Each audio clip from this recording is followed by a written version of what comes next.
요즘 여러분 신앙생활은 안녕하십니까? 기도할 때 하나님이 들으시는 것 같으십니까?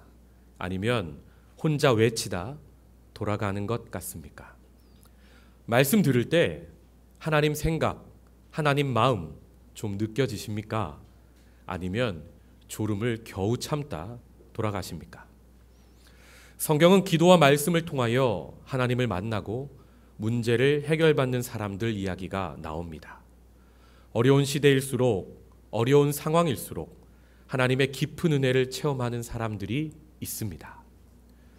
성경의 사무엘상 1장, 2장을 보면 한나가 자식이 없는 문제, 또 적수 분인나가 괴롭히는 문제 앞에서 기도로 문제를 해결받는 것을 봅니다. 그리고 응답을 받아 사무엘을 얻지요. 그래서 한나 본인의 문제뿐 아니라 그 가정의 문제, 더 나아가 그 나라의 문제까지 해결받는 것을 봅니다. 한나의 기도는 사역자가 없어 근심하시는 하나님의 문제까지 해결되는 큰 은혜, 큰 응답, 큰 기쁨이었습니다. 오늘은 어려운 문제를 해결하기 위하여 말씀 생활이라는 제목으로 은혜를 함께 나누고자 합니다. 이 시간을 통해 우리가 건강한 말씀 생활이란 무엇인지 알게 되기 원합니다. 본문은 이렇게 시작합니다. 블레셋 사람들이 이스라엘에 대하여 진열을 벌이니라. 그 둘이 싸우다가 이스라엘이 블레셋 사람들 앞에서 패하여 그들에게 전쟁에서 죽임을 당한 군사가 4,000명 가량이라. 지금으로부터 약 3,000년 전 팔레스타인 땅에 블레셋과 이스라엘 간의 전쟁이 벌어집니다. 블레셋은 해양 민족이었는데 발달한 철기 문명을 가지고 와서 이스라엘을 오랫동안 괴롭힙니다. 당시 이스라엘은 제대로 된 군인도 제대로 된 무기도 없었습니다. 농사 짓다가 사사가 하나님의 영이 임하여 싸우자, 백성이여 나를 따르라 하면 농기구 들고 나가서 싸우는 정도였습니다. 당시 사사는 엘리였는데 이제 나이가 많아 전투에 참여하지 못합니다. 그래서 엘리 없이 첫 전투가 벌어지는데 그만 이스라엘이 져서 4,000명 가량이 죽습니다. 전쟁에서 지면 땅만 빼앗기는 것이 아니라 곡식도 빼앗기고 가족도 빼앗겨 노예가 되고 또 몇십 년 동안 남의 나라의 지배를 받으며 많은 것을 빼앗기게 됩니다. 꼭 이겨야만 하는 전쟁이었지요. 그래서 이스라엘 백성은 필승 전략으로 하나님 말씀을 상징하는 언약궤를 선택합니다. 3절을 보면 백성이 진영으로 돌아오매 이스라엘 장로들이 이르되 여호와께서 어찌하여 우리에게 오늘 블레셋 사람들 앞에 패하게 하셨는고 여호와의 언약궤를 실로에서 우리에게로 가져다가 우리 중에 있게 하여 그것으로 우리를 우리 원수들의 손에서 구원하게 하자. 지금 이스라엘 백성들은 하나님의 힘을 좀 빌어서 무언가를 해보려 합니다.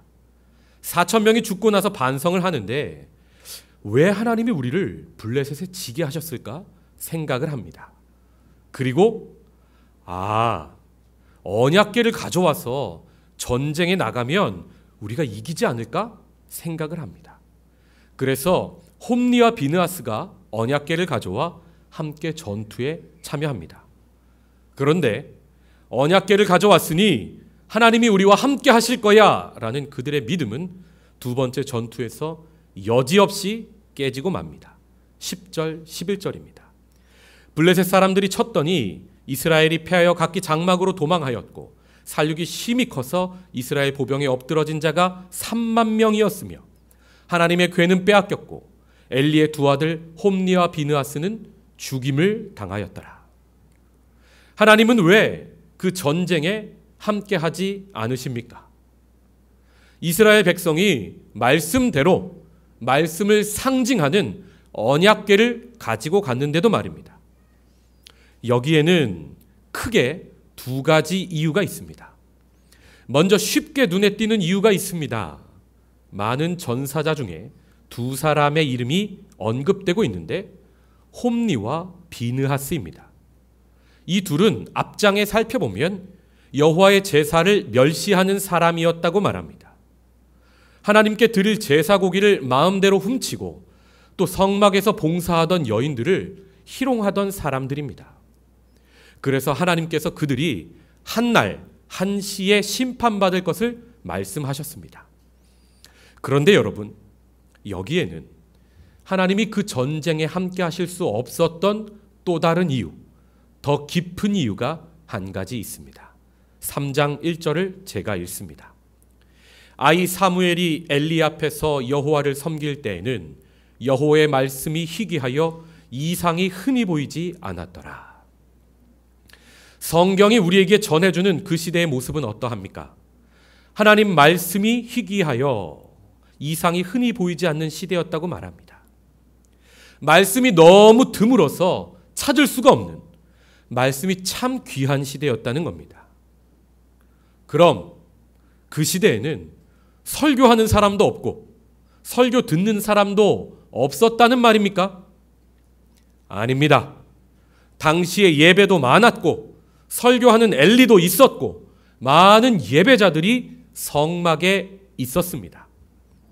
그러니 홈리와 비느하스가 제사에 쓰이는 고기를 함부로 빼앗아 부를 축적할 수 있었던 것입니다. 정말 그 시대에 설교 듣는 사람이 없었다면 목회자였던 홈리 비느하스는 하나님께 심판받아 죽기 전에 굶어 죽었을 것입니다. 그럼 여호와의 말씀이 희귀하였다는 표현은 무엇입니까? 1절 본문을 헬라어 성경으로 보면 말씀을 레마라고 표현하고 있습니다. 성경에서 말씀을 로고스 혹은 레마라고 표현합니다. 로고스는 과거에 어떤 사람이 경험한 하나님의 구원의 은혜를 기록해 놓은 것입니다. 그 기록된 로고스를 목회자가 설교할 때 그 말씀이 예배자에게 다가와 자신의 은혜가 될 때가 있습니다. 이것을 바로 레마라고 이야기합니다. 설교 시간에 아무리 들어도 느낌이 없고 졸립기만 하다 어느 순간 매번 들었던 말씀인데도 내 마음에 다가오고 가슴이 뜨거워지고 눈시울이 붉어져 참을 수 없을 때가 있지요. 그때 말씀이 바로 레마입니다. 이 레마를 잘 설명한 것이 히브리서입니다. 히브리서 4장 12절 13절을 제가 읽습니다. 하나님의 말씀은 살아있고 활력이 있어 좌우의 날선 어떤 검보다도 예리하여 혼과 영과 및 관절과 골수를 찔러 쪼개기까지 하며 또 마음의 생각과 뜻을 판단하나니 지으신 것이 하나도 그 앞에 나타나지 않음이 없고 우리의 결산을 받으실 이의 눈앞에 만물이 벌거벗은 것 같이 드러나느니라. 아멘. 여기서 나오는 말씀이 헬라어로 보면 레마입니다. 이처럼 말씀이 나에게 레마로 다가오면 나의 문제를 고치십니다. 나의 상처를 싸매십니다. 나의 아픔을 위로하십니다. 때로 나를 벌거벗은 것처럼 내 부끄러움을 다 드러내십니다. 이때 비로소 우리가 하나님 앞에 회개하게 됩니다. 하나님, 내가 죄인입니다. 고백이 나옵니다. 예수님이 날 살리기 위해 죽으셨다는 사실이 머리에서 가슴으로 내려옵니다. 그리고 하나님과의 인격적인 만남, 인격적인 동행이 시작됩니다. 우리가 주일에 이 레마의 말씀을 만나지 못하면 우리는 그저 한 선지자의 지적처럼 마당만 밟고 돌아가는 사람이 되는 겁니다. 여기서 궁금한 것이 생깁니다. 똑같이 예배 시간에 앉아 말씀을 듣는데 누구에게는 그냥 로고스의 말씀으로 남고 누구에게는 레마의 말씀이 되는 것입니까? 히브리서 4장 2절을 보면 들은 바 그 말씀이 그들에게 유익하지 못한 것은 듣는 자가 믿음과 결부시키지 아니함이라. 즉 말씀을 듣는 사람이 자신의 믿음과 말씀을 결합시켜야 로고스가 레마 말씀이 되고 그때야 비로소 말씀이 듣는 우리에게 유익하게 된다 이야기합니다. 여기서 듣는 자의 믿음은 사모함이라 보셔도 좋습니다. 여러분, 하나님은 인격이십니다. 강제로 마음의 문을 열고 그 안에 들어가지 않으십니다. 설교 듣는 사람이 하나님을 원해서 마음을 활짝 열 때 비로소 그때 하나님의 말씀이 들어가게 됩니다. 그때 듣는 자의 마음과 하나님의 말씀이 결합됩니다. 여기서 결합되다는 헬라어로 쉰 케란뉘미인데, 쉰은 with, 함께라는 뜻이고, 케란뉘미는 뒤섞이다라는 뜻입니다. 믿음과 말씀이 둘이 아닌 분자 단위까지 섞여서 하나가 되는, 그래서 뗄래야 뗄 수 없는 상태를 이야기하는 겁니다. 여러분, 커피 좋아하십니까? 커피로 예를 들어보겠습니다. 로비에 나가면 정수기 옆에 커피 믹스가 있죠. 커피 믹스 가루를 말씀이라고 하면 뜨거운 물은 우리의 믿음입니다. 가루를 물에 넣고 막대로 휘젓습니다. 그러면 더 잘 섞이죠. 하나님께서는 이렇게 때로 말씀이 우리에게 들어가기 위해 막대로 우리 삶을 휘저으실 때가 있습니다. 이것이 연단입니다. 이렇게 둘을 섞으면 나중에는 물과 커피 믹스를 분리할 수 없는 하나가 됩니다. 이 상태가 바로 레마입니다. 그래서 여러분, 말씀 들을 때 여러분의 사모하는 마음이 참 중요합니다. 물이 뜨거울수록 커피 가루는 더 빨리 녹아 물과 하나가 되기 때문입니다. 이렇게 말씀 들을 때 사모하는 뜨거운 심령과 아울러 중요한 것이 하나 더 있습니다. 바로 커피를 타는 사람의 정성, 즉 말씀을 전하는 사람의 정성이 참 중요합니다. 제가 예전에 사역을 하던 교회에서는 목회자들이 수요 예배 전에 원두 커피를 내려 마시곤 했습니다. 작년 교구 사역자들이 10명이었는데 매번 맛있게 커피를 마시다 한 목사님이 재미있는 생각이 떠올랐습니다. 우리 커피 맛을 블라인드 테스트 해봅시다. 한 번은 내가 정성껏 커피를 내리고 한 번은 대충 커피를 내려보겠습니다. 어느 게 대충 내린 커피고 어느 게 정성껏 내린 커피인지 한번 맞춰봅시다. 그래서 이 목사님이 한 번은 정성껏 내려 10컵에 담고 다른 쪽에는 대충 막 내려서 10컵에 담았습니다. 그리고 컵을 기록을 해놓고 순서 없이 섞어서 눈 감고 10명의 목사들이 함께 마셨습니다. 결과가 어땠는 줄 아십니까?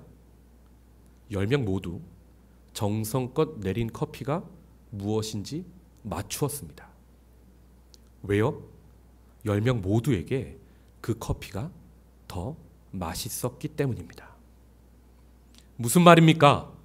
똑같은 원두, 즉 똑같은 하나님의 말씀이어도 목회자가 얼마나 성령 충만하여 기도하며 무릎으로 말씀을 준비하여 성도들의 뜨거운 믿음에 붙느냐도 참 중요하다는 말입니다. 그러므로 여러분, 로고스의 말씀이 레마가 되기 위해서는 여러분의 뜨거운 사모하는 마음도 중요하고 또 말씀을 선포하는 목회자도 기도하며 정성껏 준비해야 한다, 이 말입니다. 예꿈, 꿈들, 드림, 샤인, 작년 예배에 이르기까지 말씀 사역자들은 기도로 준비해야 하며 또 말씀을 받는 여러분들도 말씀 사역자들을 위해 기도해 주시기 바랍니다.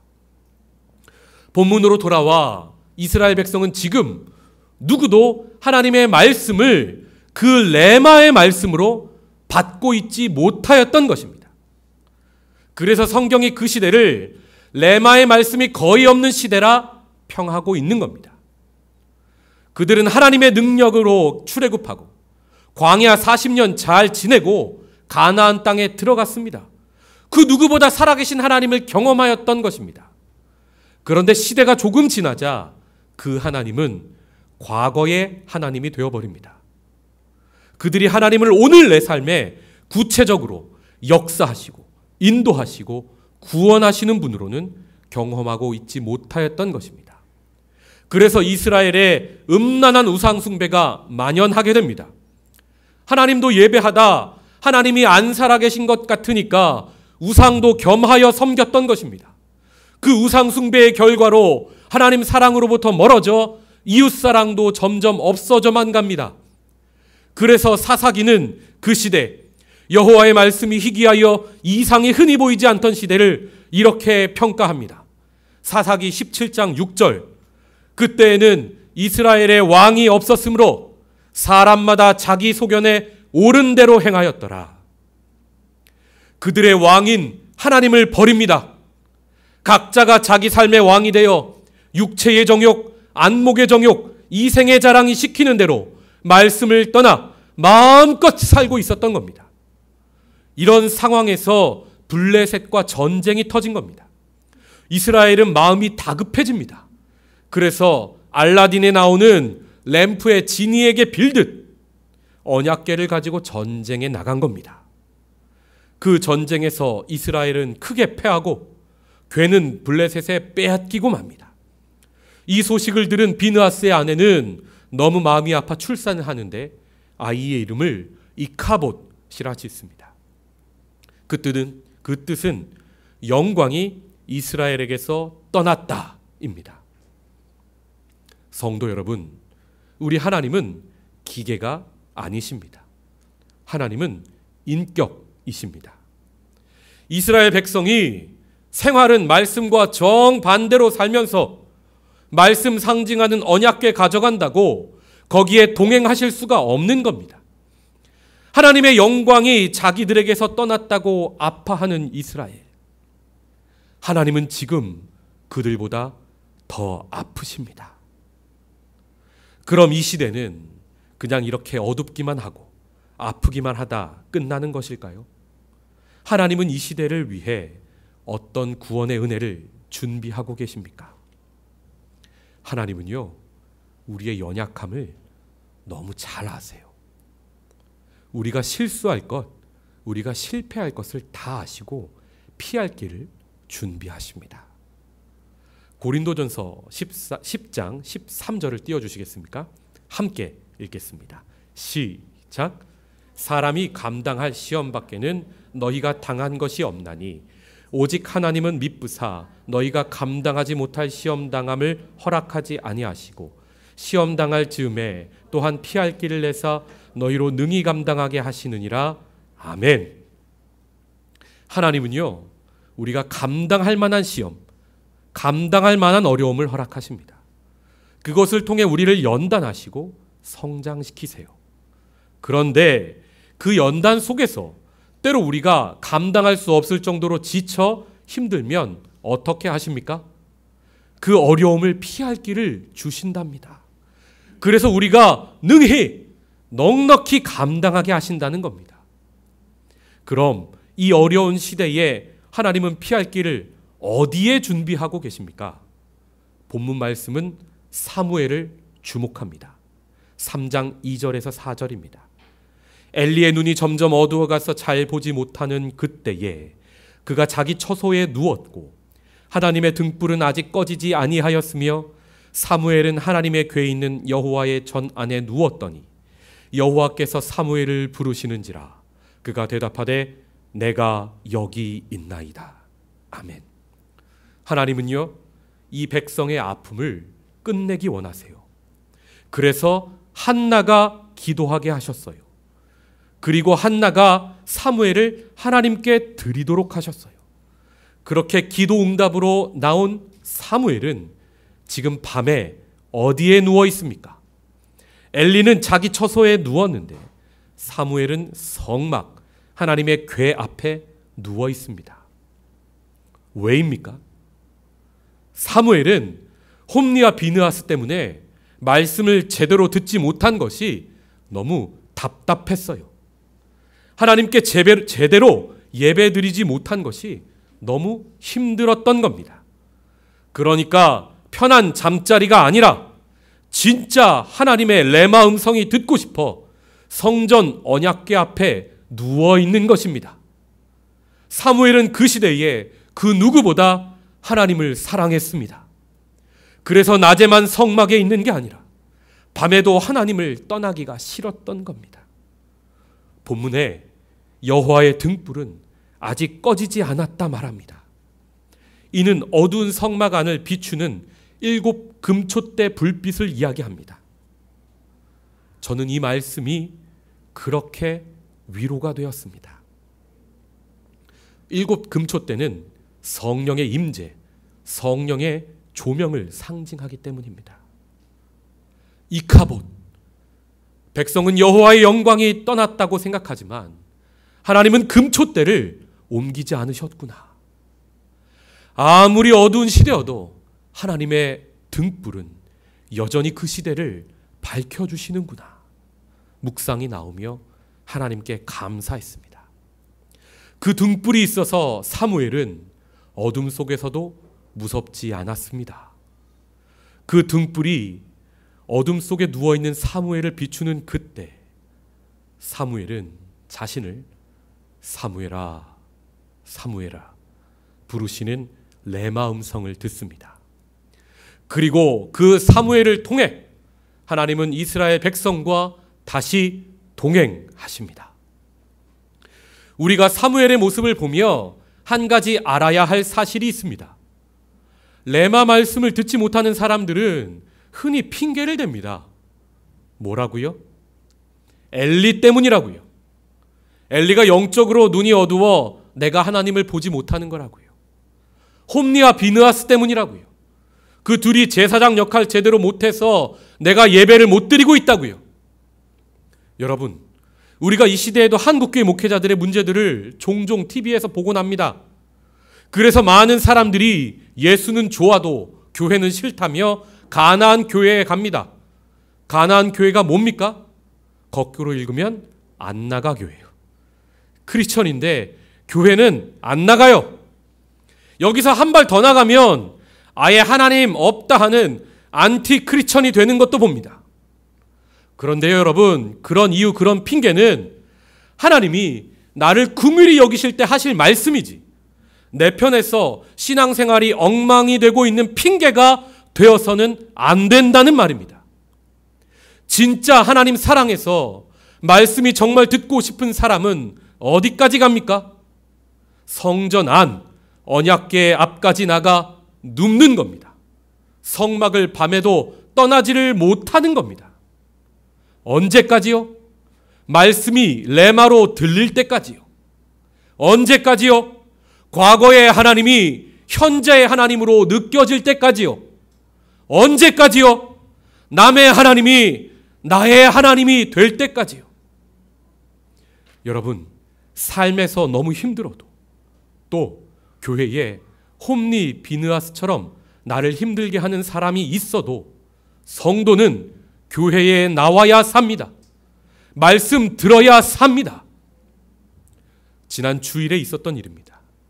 한 청년이 직장 생활이 힘들어 하나님께 마음이 매우 서운했습니다.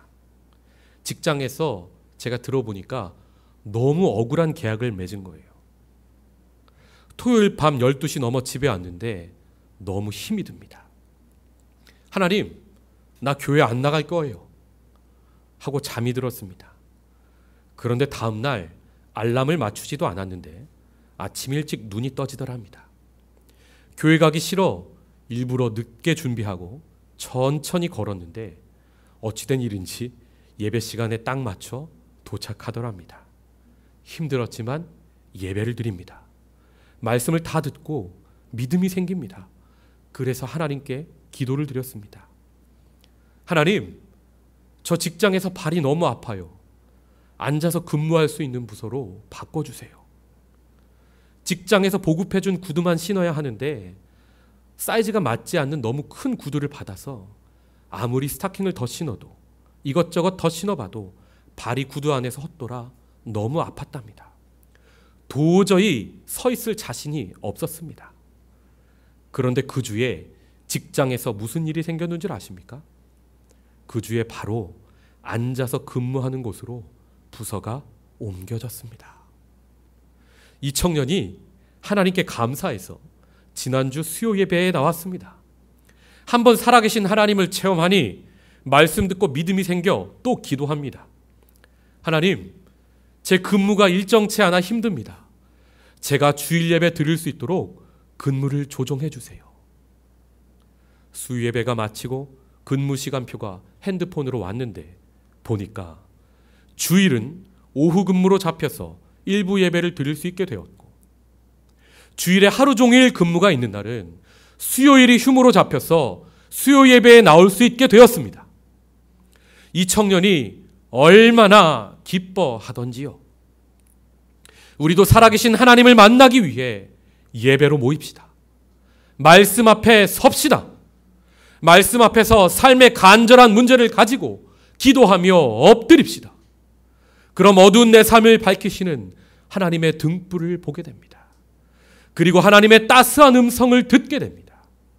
그렇게 내가 말씀 앞에서 하나님을 경험하고 새로워질 때 내가 밟는 모든 땅도 변하기 시작할 것입니다. 기도하겠습니다.